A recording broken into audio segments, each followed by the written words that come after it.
નસવાડી ગ્રામ પંચાયતનો ભૂંડો મુક્ત ઠરાવ કાગળ પરનો વાઘ સાબિત થયો. ગામમાં ફરી રહ્યા છે ભૂંડો, ગ્રામજનોમાં રોષની લાગણી. નમસ્કાર, આપ જોઈ રહ્યા છો લોકદર્પણ ન્યૂઝ નેટવર્ક ગુજરાતનું પોતાનું વાત. 26મી જાન્યુઆરી 2026ના રોજ નસવાડી ગ્રામ પંચાયત દ્વારા ગામને ભૂંડો મુક્ત બનાવવાનો એક ઠરાવ પસાર કરવામાં આવ્યો હતો. દાવો કરવામાં આવ્યો હતો કે ગામને ભૂંડોથી મુક્ત બનાવવામાં આવશે. જોકે હાલની પરિસ્થિતિ આ દાવાને પોકળ સાબિત કરી રહી છે. ગામની ગલીઓમાં હજુ પણ ભૂંડો ખુલ્લેઆમ ફરી રહ્યા છે. ગ્રામજનોનું કહેવું છે કે ભૂંડોના ઉપદ્રવને કારણે લોકો ભારે હેરાન પરેશાન છે. ખાસ કરીને નાના બાળકોની સુરક્ષા અંગે માતા પિતાઓમાં ચિંતા વધી છે. બાળકોને એકલા મોકલતા ડર લાગે છે, કેમ કે થોડા જ દિવસો અગાઉ એક ભૂંડે બાળકીને કરડી ખાધી હતી.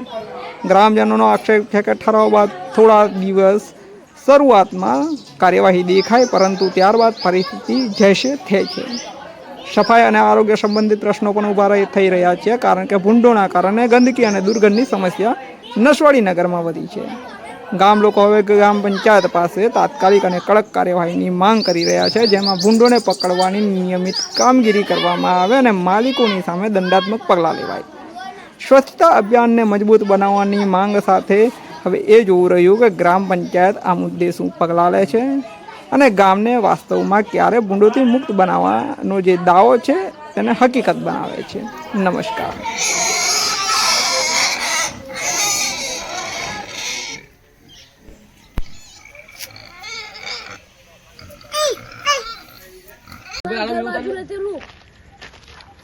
ડબ્બો મોટું